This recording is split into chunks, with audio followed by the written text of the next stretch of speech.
Yeah. Philippe Vandel. Bonjour Rémi Jacob. Bonjour Philippe et Anissa, bonjour à tous. Bonjour Rémi. Et je salue Anissa. Bonjour. Salut Philippe. Salut Anissa. Rémi, au sommaire de votre journal des médias. Toutes les coulisses de l'interview télévisée d'Emmanuel Macron avec dans un instant sur Europe 1 le directeur de l'information de TF1.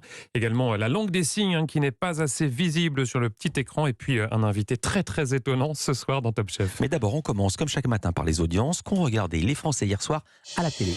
C'est France 3 qui est en première position avec le Village des Endormis. 4,3 millions de téléspectateurs, soit 21,2% du public pour ce téléfilm policier avec Lola Devers. Derrière, on retrouve TF1 avec Koh-Lanta, 3,5 millions de téléspectateurs, soit 18,9% de part d'audience. Un score en hausse par rapport à la semaine dernière. Enfin, M6 clôture ce podium avec Le Bonheur des uns, 1,6 million de téléspectateurs et 8,2% de part d'audience pour ce film au casting 5 étoiles, avec notamment Vincent Cassel, Bérénice Bejo, Florence Foresti ou encore François Damiens. Europe 1, le journal des médias. On attaque forcément ce journal avec l'événement du jour, l'interview télévisée d'Emmanuel Macron. Ouais, le chef de l'État qui répondra aux questions de Marie-Sophie Lacaro et Julien Bugier. Ça sera aux 13h de TF1 et France 2. En direct de l'Elysée. Alors, beaucoup de questions évidemment autour de cette interview et notamment une qui est largement revenue sur les réseaux sociaux. Pourquoi le 13h et pas le 20h? Je vous propose d'écouter les explications de Thierry Tuillier. C'est le directeur général adjoint du groupe TF1 en charge de l'information. Il est au micro d'Europe 1 Culture Média.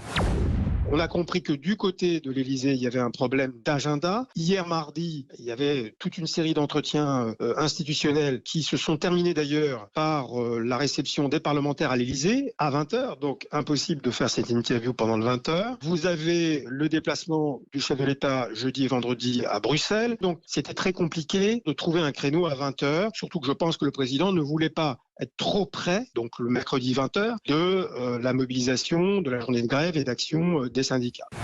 Thierry Tuillier qui insiste également sur le fait que le 13h est une édition qui touche un très large public. Alors, je lui ai également demandé d'expliquer aux auditeurs d'Europe 1 comment se concoctait concrètement en coulisses une interview si particulière.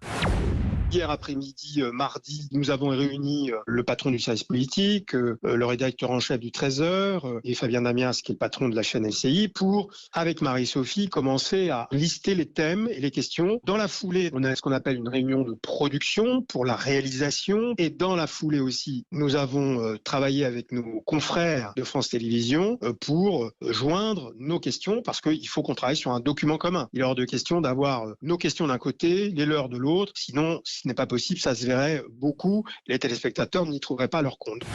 Thierry Tuillier, le patron de l'information de TF1 au micro d'Europe 1 Culture Média, a noté qu'en plus du JT de 13h de TF1 et France 2, cette interview sera également retransmise sur les chaînes info, notamment BFM TV et CNews, qui seront en édition spéciale à partir de midi. Et justement, concernant les chaînes info, je raconte les coulisses de Culture Média. Hier, on s'est appelé, Rémi, et je vous ai confié une mission, celle de nous dire si ces chaînes d'infos concurrentes doivent payer ou non pour diffuser l'interview d'Emmanuel Macron prévue pour la 1 et pour la 2. Ah oui, excellente question. Merci. Vous posez toujours d'excellentes questions, Philippe. Évidemment. Je dis pas ça parce que vous êtes mon chef. Non, bien sûr.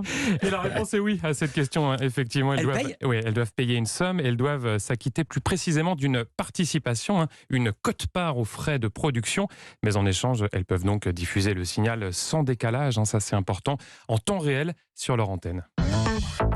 On a appris cette nuit la disparition d'Emmanuel Motaz, l'interprète de Premier Baiser. Premier baiser échangé sur une plage. Ça vous rappelle des souvenirs, Anissa? Premier amour. C'est Anissa en mode karaoké. Et c'est le producteur Jean-Luc Azoulay qui a annoncé cette triste nouvelle. Elle s'est éteinte à l'âge de 59 ans. Sorti en 1987, le titre Premier baiser s'était vendu à 700 000 exemplaires et il était devenu, vous le savez, 4 ans plus tard, le générique du célèbre sitcom portant le même nom. Voilà, puis on salue la famille d'Emmanuel, Jean-Luc Azoulay, Claude Berda et toute la grande famille d'AB Productions. On va parler maintenant d'accessibilité avec ce constat. La langue des signes n'est pas assez présente à la télévision. Oui, c'est l'un des points évoqués hier lors d'un colloque organisé par l'ARCOM. L'ex-CSA avait réuni plusieurs intervenants à l'occasion de la semaine de la langue française. Parmi eux, Ronit Leven, membre du Conseil national consultatif des personnes handicapées. Elle est sourde et elle déplore que la langue des signes soit encore si peu visible à la télévision. Elle s'explique au micro d'Europe 1 Culture Média. Alors, elle s'exprime en langue des signes. Je précise que j'avais à mes côtés une interprète. C'est donc la voix de l'interprète qu'on va entendre. Mais c'est bien le message de Ronit Leven. Et vous allez voir, elle est est très remonté. On nous met dans le coin en bas à droite, en tout petit. Moi, j'ai calculé une fois, c'est 1/40e de l'image. C'est quand même impossible pour nous de comprendre, parce que c'est tout petit, il faudrait qu'on soit collé à la télé, on ne voit rien. Donc, on se moque un peu de nous, dans ces cas-là. On est là pour faire joli, en fait, en disant, si, il y a de l'accessibilité, mais nous, on ne comprend pas. Au niveau de l'ARCOM, heureusement, il y a quand même des préconisations qui sont faites pour les chaînes. 1/3 de l'écran est préconisé. C'est pas encore effectif, mais bon. C'est vrai que les gens ne pensent pas à se dire, on pourrait faire le contraire. La langue des signes, elle a besoin d'être visible. L'oral, on peut le mettre en voix off, il n'y a pas de souci. La personne centrale, ce serait la personne qui s'exprime en langue des signes, et on mettrait une voix off ou un interprète qui ne gênerait personne dans un petit coin. Donc je lance l'idée, voyons si ça peut faire évoluer les choses. Ronit Leven qui s'exprime avec son interprète Audrey, que je remercie au micro d'Europe 1 Culture Média. Ronit Leven qui me confiait également qu'elle a 2 enfants sourds et que les programmes traduits en langue des signes ne sont pas du tout adaptés pour eux. C'est toujours de l'info, des discours politiques, mais jamais des programmes pour la jeunesse. Je souris parce que je me dis que vous allez nous parler de Joe Star. Joe Star, j'ai lu la presse qui participe ce soir à Top Chef sur M6. Ah oui, Joe Star qui devient juré le temps d'un épisode. Alors c'est pas sa facette la plus connue, mais c'est un véritable amateur de cuisine. Oui. Et il a un petit péché mignon, un aliment qui le fait, vous allez voir, totalement craquer. Et pour le premier défi, 2 binômes vont devoir rendre gastronomique le plaisir coupable de Joe Star, qui est également le péché mignon numéro 1 des Français, le fromage fondu. Le fromage fondu, ça m'élève.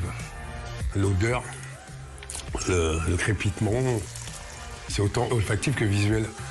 Là, on parle de pulsion. Tout est possible avec le fromage, donc voilà, j'attends de voir ce qu'ils vont proposer, quoi. Je suis prêt à me faire cueillir. Le fromage fondu, mais qui peut résister au fromage fondu, n'est-ce pas, Philippe? Personne. On est d'accord. Et Joe Star, c'est un amateur de cuisine, il était venu en parler, il avait même publié un livre avec les meilleures recettes. Exactement. Et d'ailleurs, Joe Star qui vient de réaliser le menu du magnifique restaurant Bleu Coupole. C'est en haut du printemps, sous la coupole aux vitraux du printemps. Menu complet avec la soupe de crabe ou encore un pain perdu au rhum. Ça, c'est de l'info. Mais vous avez raison de le préciser, Joe Star, que vous découvrirez en tout cas ce soir dans ce rôle de juré. Et c'était pas gagné au départ, comme l'explique le présentateur de Top Chef, Stéphane Rothenberg. La première fois qu'il arrive, la manière dont il me parle, c'est comme un test. Le petit gars en costume, là, il va pas commencer à m'embêter. Mais ensuite, on a à l'évidence parlé de choses qui nous rassemblaient, c'est-à-dire la cuisine. Et là, j'ai vu quelqu'un qui, alors déjà une vraie gourmandise, un vrai palais, et la volonté de respecter le travail des candidats, c'est-à-dire de faire une vraie analyse. Donc vous allez le voir, c'est un vrai petit moment de télévision. Moi, je suis ravi de l'avoir accueilli dans la grande famille de Top Chef. Stéphane Rothenberg au micro d'Europe 1 Culture Média, et cet épisode est diffusé ce soir, on le rappelle, à 21h15 sur M6. Merci beaucoup Rémi Jacob. À demain pour un nouveau journal des médias. À demain.